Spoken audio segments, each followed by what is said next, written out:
DG Stéphane oh. Balamwange Congo ya Lumumba Congo Tafachi beton Tango ekoki oyoyo Tango ango yangoyo ekoki Tolanda kango Papa Stéphane Balamwange oh yeah. Bonjour, bonsoir, selon l'heure à laquelle Bozolanda biso.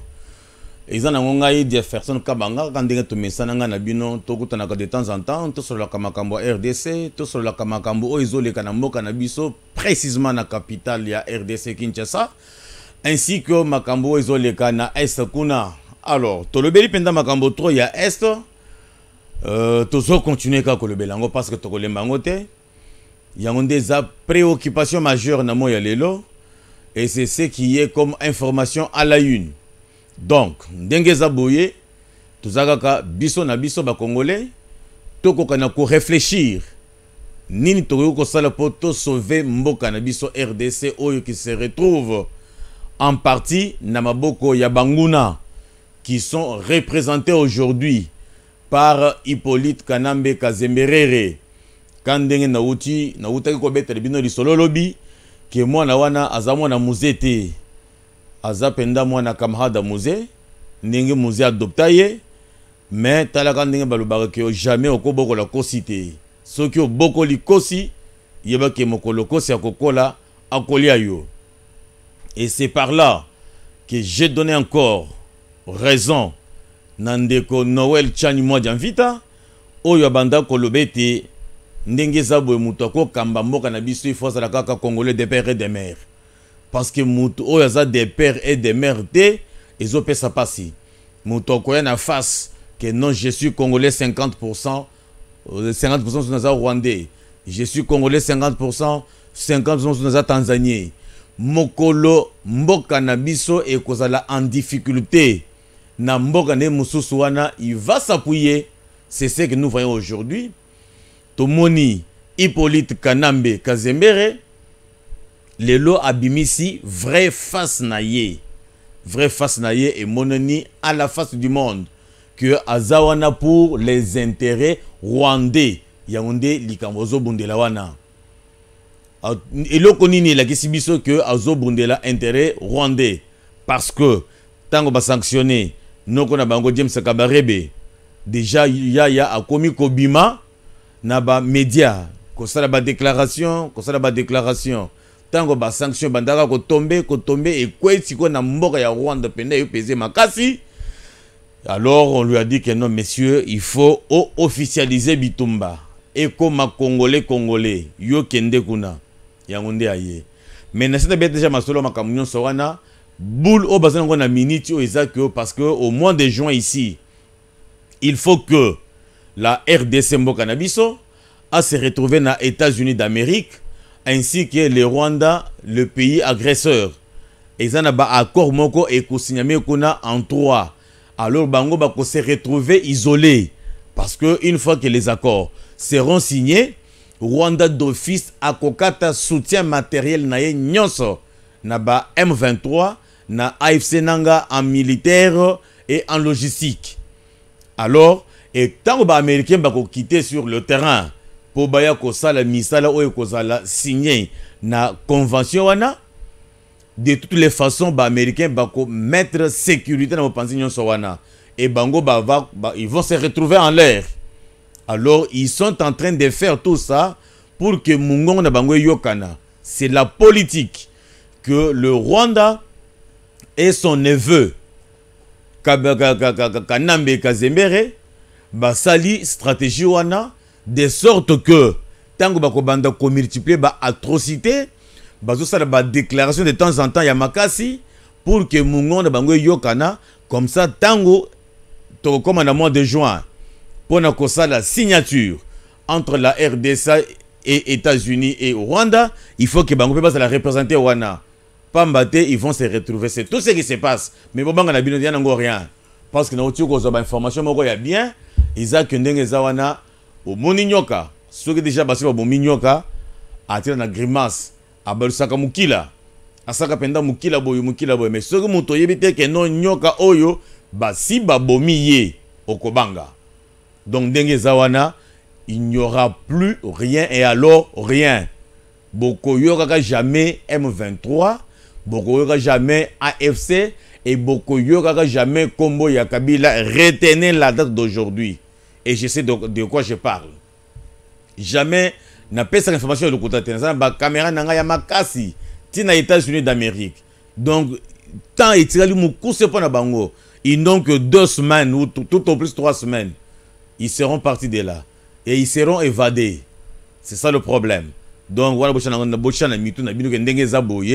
fini l'insécurité à l'est de la RDC. Bozo mona, bazo multiplier ba Twitter, bazo multiplier comment je vais dire, ba sortie médiatique, ba vidéo, hein, ba audio et belé, c'est juste une façon de se faire entendre, mais c'est déjà trop tard parce que Beta Kimabe, Rwanda a lâché parce que Alingasa la vie sauve. Il y a Batunaye, Namboka naye. Alors, Bango, il faut pas se prendre en charge. Et Talibango. Wane Zaga comme moi briefing, on a l'ingana bête talibino par rapport à Makambuya Est. Que boyeba que dans 3 semaines, Bitumba et Sili, sécurité et kokota totale. Bien. Alors, pour Nalelo, tous en a Kinshasa parce que Makambuizo tournait toujours autour de Kinshasa, la capitale. Lelo na memeli bino 3 sujets. Otokobeta na bino awa. Tous les 3 sujets wana ils ont concerné toujours. Et je dis toujours la justice.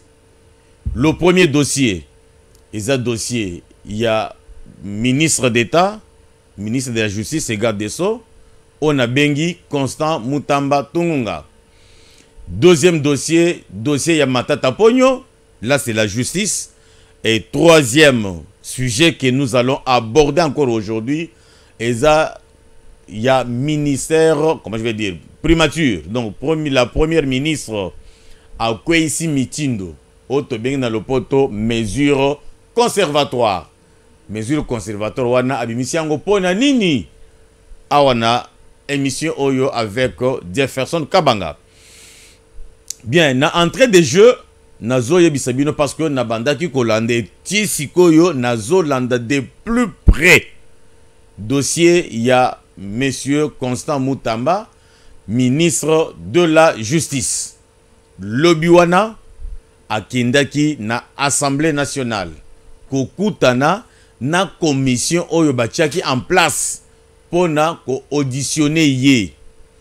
En tout cas sur ce point, monsieur Constant Mutamba n'a pas si longonia du fait que au yoki conseil nangai que ça ne sert à rien de faire le bruit, ça ne sert à rien de parler de n'importe quoi na balabala, mais il fallait qu'on sache la sagesse et qu'on sache la kela si otanga parce que muto atanga kela si alobaka pamba pambate. Merci beaucoup puisque yoki conseil nangai okei okutani na commission n'a parlé du peuple. Alors, bande onanga ba congolais ba kino partout bozali, tango ministre ya justice azalaki wana azwaki 120 questions au babandaki ko poser yé. Batoni question a ses réponses. Batoni question a ses réponses. Batoni question et ses réponses.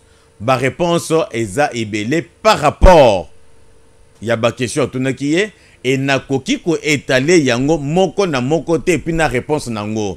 Mais boye ba que ningeza boye Constant Mutamba se retrouve dans une difficulté très sérieuse.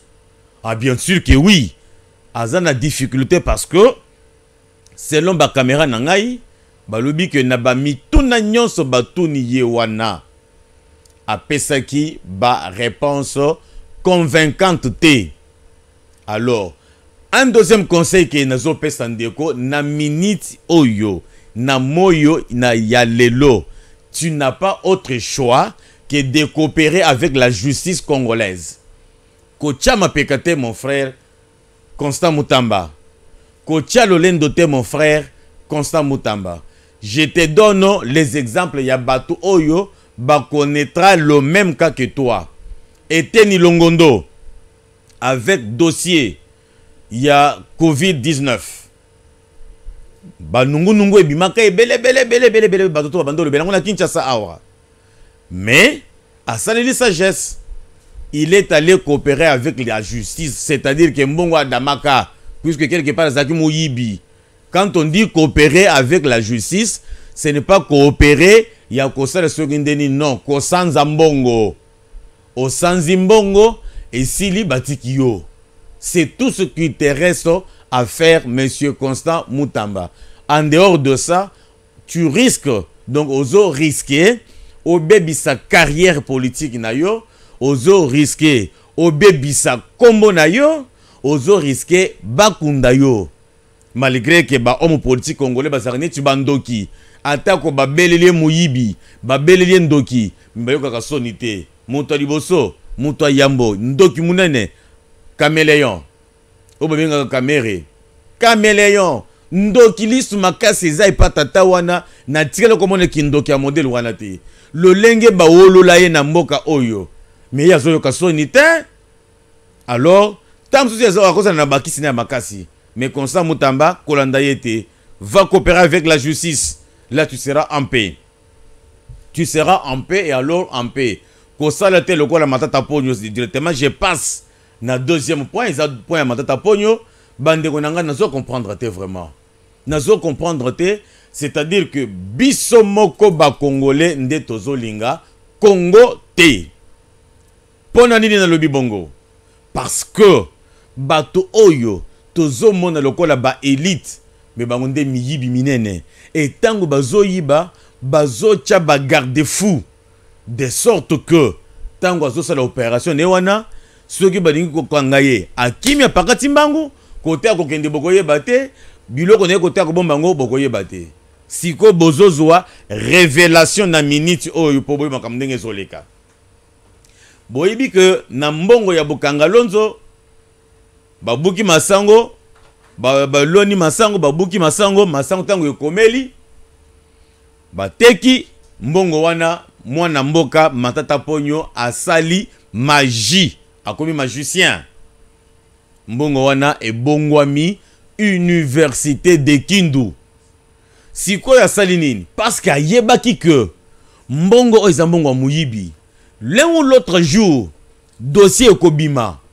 tango dossier ekobima bakoko ya kobotola biloko oyo qu'est-ce qu'il faut faire akia fondation Mapon parce que université comme on dit université Mapon et zappé na fondation Mapon azwa quelque ba associé fomenté atie bango wana juste pour une représentation. Alors tango basali et loko wana ya fondation batongi université azui université atiango na cadre ya fondation. Donc c'est fondation Mapon qui gère l'université de Kindu.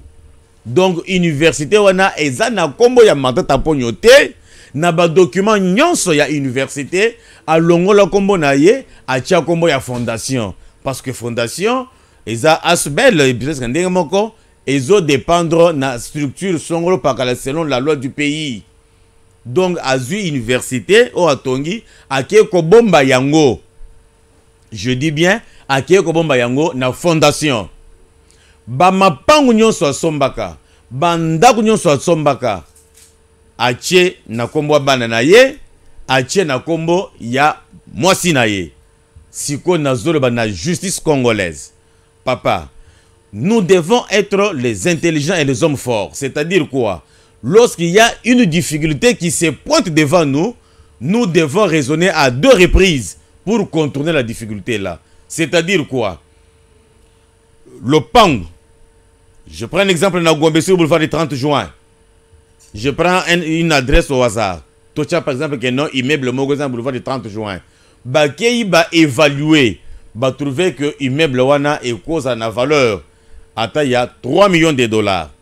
Mais on vous dit que bâtiment Oyo est un bâtiment ya Matata Ponyo. Mais quand vous allez na cadastre, quand vous allez na bâtiment foncier, bozokuta kombo ya mwana na ye. Mais il faut bokanga na mwana wana parce que mwana azumbongo wana wapi ya kosomba immeuble bien kotonga immeuble na niveau wana. Asala kanini est-ce que ça homme d'affaires a bandi ba faire quand azana ba document ya l'état ya pour confirmer ko certifier que ça homme d'affaires ou bien aza travailleur fonctionnaire de l'état, ce que ça fonctionnaire de l'état avec quel salaire a koki kozala na immeuble il y a 3 millions de dollars. Ce qui a tongi hôtel ya munene 5 étoiles, 4 étoiles, 10 étoiles. A tienne à combat moi si naie. Ah mais bien sûr, moi si il faut à justifier à zubilo quoi na modèle nini. Justice est ça la telle lenge basala ki na moment ya ami d'achature na dossier ya caméré. Caméré ndé muto bandaki likopa wana ya ayibi biloko azobomba na kombo ya bana jube mpiana o bana adopta azobomba na kombo ya ami d'achature. Ba convoquer ami d'achature abima na télévision na justice comment je vais dire na procès wana na tribunal. Abanda ko défendre que non ndako wana ndako na ngai ndako wana ndako na ngai mais parce que toyebaka que na dossier wana caméra azalaki sain et sauf Amida azalaki sain et sauf muto azalaki condamné muto ayibaki mbongo ezalaki juge yani yango nde baboma ye parce que yende muto ayibaka mais tata batu innocent atika mwasi na bana na ye pona ko bundela mboka akufi na podium lokola papa Wemba. Alors je demande maintenant na monsieur le procureur général près la cour constitutionnelle yonde mutoza na charge ya ko suivre dossier ya Matata Ponyo ko kangaye ko botola ka biloko eteka mapo mbongo ya Congo ezonga mbongo wana eza mbongo na biso ba congolais eza mbongo ya bato batekaka na zando bafutaka ba taxe eza mbongo ya ba fonctionnaire de l'état o bazana salaire muke bakataka bango hyper qui veut dire impôt sur les revenus rémunérés tout ça tout des histoires comme ça donc sur salaire à mutu bazo kata donc impôt sur les revenus vous devez comprendre mais bato salaire à muke bazo kata bango bambongo mbongo wana zo kota na libenga l'état mutu songolo pakalaye ayibi aki asombi lopango parce qu'il y a zamaye lebele koleka aki ko tshana komba mwasi na ye mais il faut mwasi a prouver na musala nini mwasi asala ka po aza na mbongo ebele ya kotonga ndaku ya kotonga hôtel. Voilà au moins ce que je voulais demander à monsieur le procureur général près la cour constitutionnelle. Monsieur le procureur Koti que la Matata Ponyo tenter si possible que puisque moi namboka Matata Kimi bien que ça ne se parle pas haute voix mais ngana sana ba caméra na ngai ndenge za boye moi namboka Matata Ponyo za déjà na Bruxelles bino moko boye bi yango bien. Alors na yebi bien que Belgique na Congo Kinshasa tozalaka na relation moko ki toko makasi.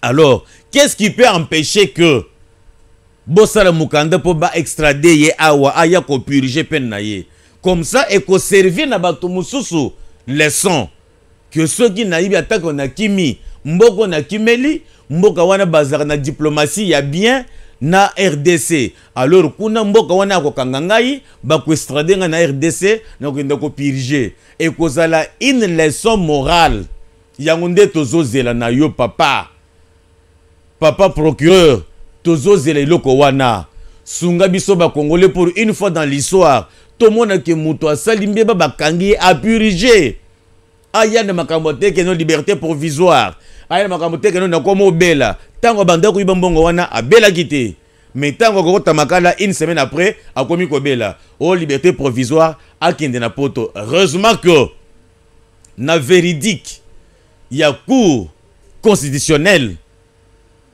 président Yacour Dieudonné Kamuleta a loba qui était la liberté provisoire et Kozalate. Très bien, j'avais beaucoup aimé ça. Pas question de démagouille. Pas question. En tout cas, je serai très content. Tant que Bogosa la Bongo. Et maintenant, nous abordons notre troisième point. Et ça, ma cambo et la primature. Na primature, les kamini bimi kuna bande kunangai. Amboko yo. Mais depuis que l'Union Sowana, mesure conservatoire oyo, ezalaki wapi.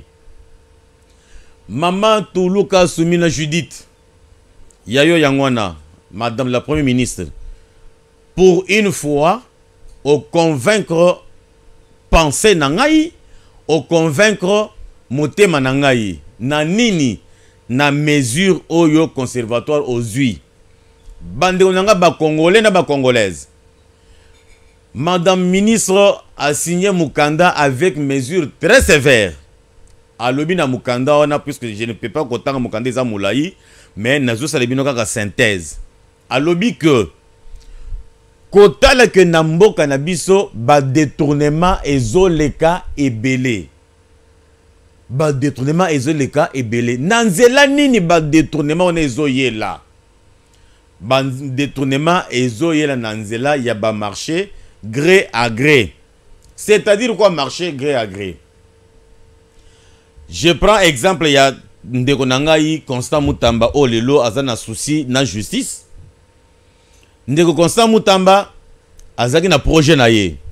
Projet ya kotonga prison pour que ba détenu ba condamné bazala na condition moko ya bien.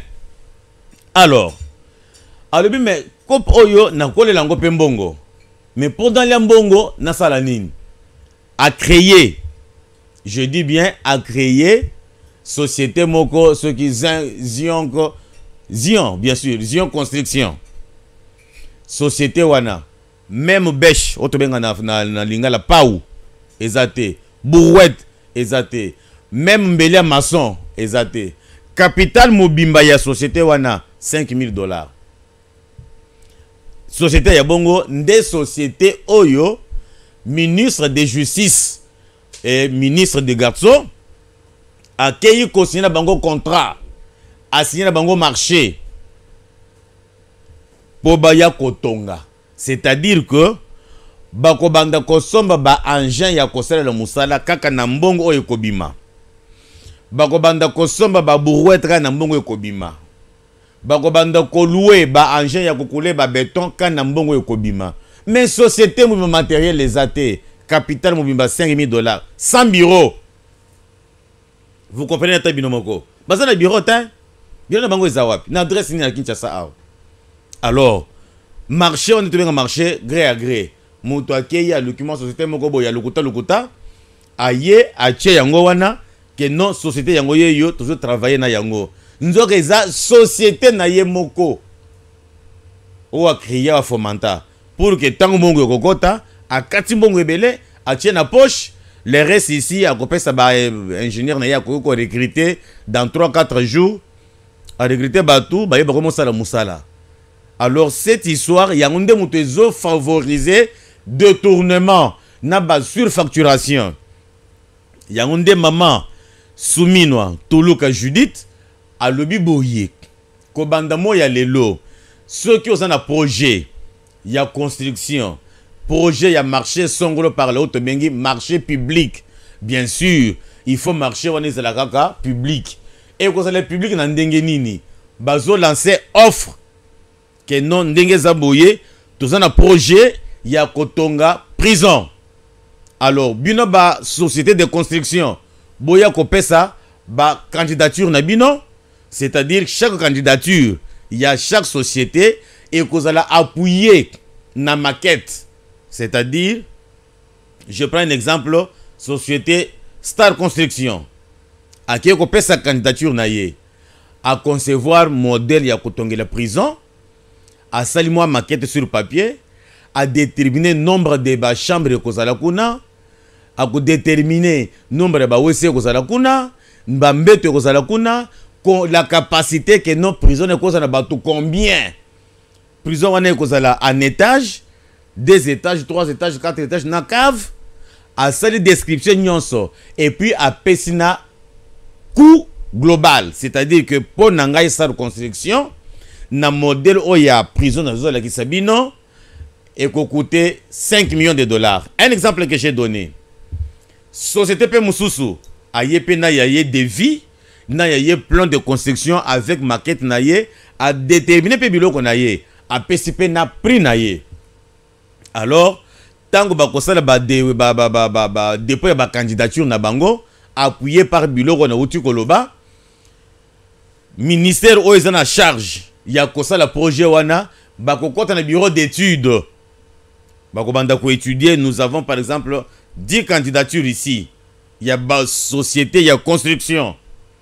babandi ko étudier au prison capacité boye et que ça peut aller et puis ba société wana ezala na ba adresse bien connue ba siège national boké pe bomoni ke société ezala ka place boye beaucoup ti ba engin ba ben ba tracteur ba compacteur beaucoup ti ba ingénieur wana et puis ceux qui bolandeli beaucoup ti ke ba travers wana bazala na salaire na bango à la fin de chaque mois marché ezala te mais bafuta maka puisque baza bato a société wana on trouve que non, voilà une société qui convient.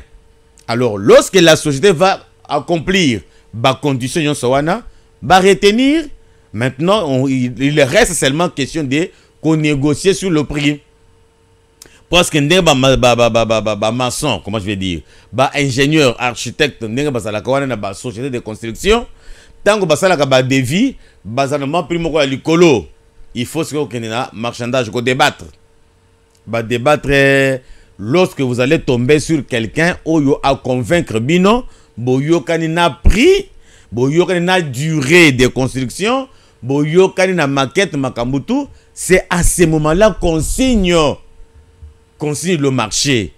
Wana moyen ya kosala ba détournement et kozalate.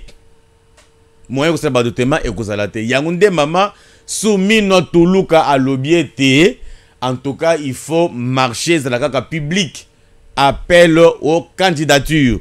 Ba société bazoya. Ce qui kaka ministre oya komeka kosala passation des marchés de gré à gré, il sera sanctionné. En tout cas, j'ai beaucoup aimé ça. Wana eza modèle ya bien, il y a qu'à empêcher détournement. Il y a qu'à stopper l'hémorragie à détournement. Parce que régime Oyo eza répété na détournement. Surtout que eza pe régime o bato bazo pinir bango te muto yibi batie na boloko une semaine o azobela, deuxième semaine liberté provisoire akiko zo na poto mobembo yangwana. Parce que tu bien que Namboka na biso ndenge boye. Ce qui kaka muto abimi na liberté provisoire, c'est fini libéré abimi libanda. Abimi libanda ozo boloko ta. Abimi libanda. Donc c'est un système qui est caractérisé par une impunité à tous les niveaux. Alors mesure oyo maman soumis notre lokazui et c'est pelisinga bien makasi. Et c'est plus bien makasi pour na konsunga mokonzi ya mboka parce que la corruption, le mal dans notre pays est trop profonde. Corruption et bandit le lote et bandit na tango ya Mobutu. Corruption et bandaki wana et kei mutoye ko renforcer corruption na détournement. C'est Kazembe Kanambe ici les Rwandais aye ko renforcer donc na moya lelo même ceux qui ozo kende ko porter plainte. Moutouazana nyongo na yo ya $50, il faut que porter plainte pour fouta yo au komikuna bazo sengo d'abord $10. Oh non, il faut payer sa plainte. Wana OPJ ou soit magistrat. Aujourd'hui $10 au PC, au PC ba déclaration. Oh non, comme ça il faut convocation et qui t'est pas naïe. Pour bien que c'est moutouana ya. Nini lisous. Oh mbongo ya makolo. Makolo ya kopesa bato kende otiko convocation. Combien? $10. Déjà $20 au PC. Bato baké ba PC convocation. Si tang moutona koya, bozo samba. Ba contraindre ye, mouto fouti mbongo $50. Si quoi le magistrat qui dit que non, on doit prendre le pourcentage de l'État. Dans les 50 là, à Longoli, 15 moussousou. Donc c'est-à-dire que tu as dépensé $35 pour gagner $15. C'est la corruption.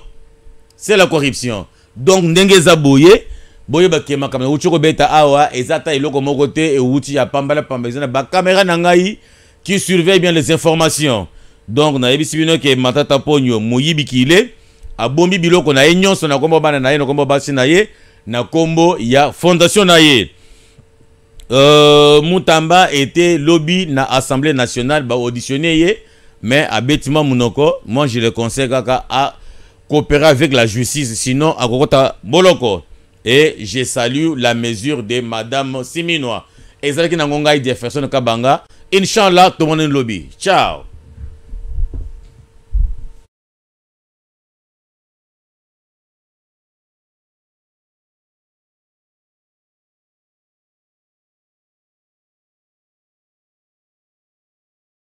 DG Stéphane Congo Balamwange Congo ya Lumumba Congo Tafachi beton Tango ekoki oyoyo Tango ngoyo ekoki Tolanda kango Papa Stéphane Balamwange Oh yeah yeah